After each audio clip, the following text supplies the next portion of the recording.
તો આ તરફ સુરેન્દ્રનગરમાં ભારે વરસાદને પગલે ખાખરાવાડી ચોકડી પાસે નાળામાં ભંગાણ, પાણીનો પ્રવાહ વધતા નાળામાં ભંગાણ થયું છે।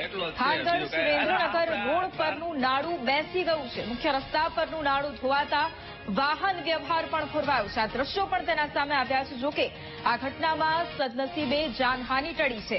આ દ્રશ્યો સુરેન્દ્રનગરના છે। આજ મુદ્દે સંવાદદાતા સચિન ફોન લાઈન પર છે। સચિન, એક તરફ સુરેન્દ્રનગરમાં અતિ ભારે વરસાદ વરસી રહ્યો છે અને બીજી તરફ ખાખરાવાડી ચોકડી પાસે નાળામાં ભંગાણ થયું છે। અત્યારે શું સ્થિતિ?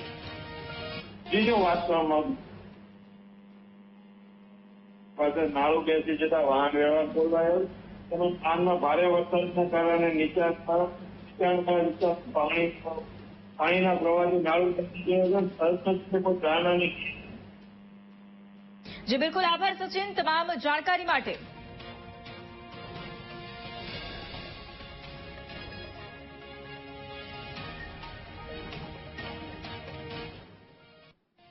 તો એક મહત્વ